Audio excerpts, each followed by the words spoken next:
Subramanian for NHRC చైర్మన్గా appoint అయినందుకు.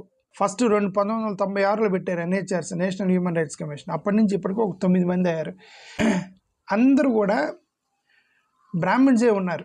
Justice Ranganath Mishra బ్రాహ్మణే, జస్టిస్ ఎంఎన్ వెంకటాచలయ్య బ్రాహ్మణే, చూడండి justice V S Verma Kshatriya, justice A S Anand Kashmiri క్షత్రియుడు, Shivraj Patil Lingayat Brahmin, S Rajendra Babu and caste తెలీదు, ఎస్పి మథుర్ హిందూ కాయాస్తకు సంబంధించినటువంటి almost is also equal to Brahmin, K G Balakrishna ఒక్కడే దళితుడు. ఇప్పుడు జస్టిస్ సిరియాక్ జోసెఫ్ అతని జూయిష్ క్రిస్టియన్ అతను. సరే తర్వాత ప్రఫుల్ల చంద్ర పటేల్ గారు బ్రాహ్మణ్ గారే, ఇప్పుడు అరుణ్ కుమార్ మిశ్రా బ్రాహ్మణే, ఇప్పుడు జస్టిస్ వి సుబ్రహ్మణ్యం బ్రాహ్మణ్. వీళ్ళందరూ కూడా బ్రాహ్మణ్స్. ఎందుకు చెప్పారంటే ఎన్హెచ్ఆర్సీ దగ్గరికి ఎవరు పోతారు?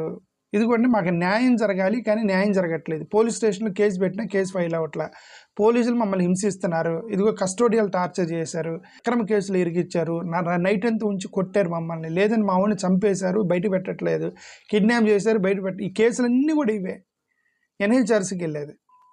ఈ కేసులన్నీ కూడా బడుగు బలహీన వర్గాల వాళ్ళని ఈ యొక్క అణిచివేత అనేది జరిగేది ఎక్కువగా. బడుగు బలహీన వర్గాల్లోని అణిచివేత జరిగేది. మరి అట్లాంటి దాన్ని నువ్వు డీల్ చేసేటప్పుడు నువ్వు అందరిని తీసుకెళ్ళి అది వీళ్ళందరినీ మొత్తం బ్రాహ్మిన్స్ని పెడితే ఎన్హెచ్ఆర్సీకి సంబంధించి వీళ్ళ బాధలు వాళ్ళకి ఏం అర్థం అవుతాయని, అది నాకు బ్రాహ్మిన్స్ తప్పని కాదు. బ్రాహ్మిన్స్లో కూడా మంచి వాళ్ళు. Ranganath Mishra number 1 candidate Ranganath Mishra.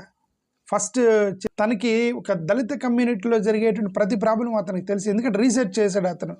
దళిత క్రైస్తవులకు సంబంధించినటువంటి ఫస్ట్ చైర్పర్సన్గా వేశారు ఆయన.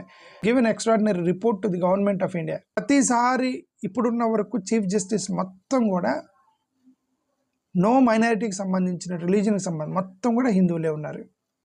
అన్ని క్యాస్ట్లకు సంబంధించిన వాళ్ళు చీఫ్ జస్టిస్లు అవ్వాలి, ఎన్హెచ్ఆర్సీ చైర్మన్లు అవ్వాలి, అన్ని మతాలకు సంబంధించిన వాళ్ళు చీఫ్ జస్టిస్లు అవ్వాలి.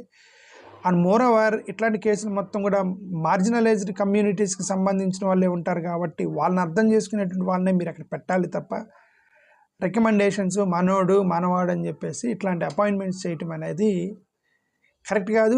ఇప్పుడు అర్థమై ఉంటుంది నేను రిజర్వేషన్స్ని ఎందుకు కోరుకుంటున్నాను అంటే, రిజర్వేషన్ అనేది లేకపోతే జెన్యూనిటీ ఉంటుంది అనేది అదొక పెద్ద తప్పు, అదొక పెద్ద అబద్ధం. అది నిజం ఏంటంటే రిజర్వేషన్ అనేది లేకపోతే రికమెండేషన్ ద్వారా పోతుంది. If you lift reservations the recommendation will take place. మనోడే మనకు తెలిసిన వాడే పెట్టే అని చెప్పేసి పాపం ఈ ఇన్ఫ్లుయెన్స్ లేని వాళ్ళు, పేదోళ్ళు, బడుగు బలహీన వర్గాల వాళ్ళు సఫర్ అయిపోతారు. అది ఇష్యూ. Thank you.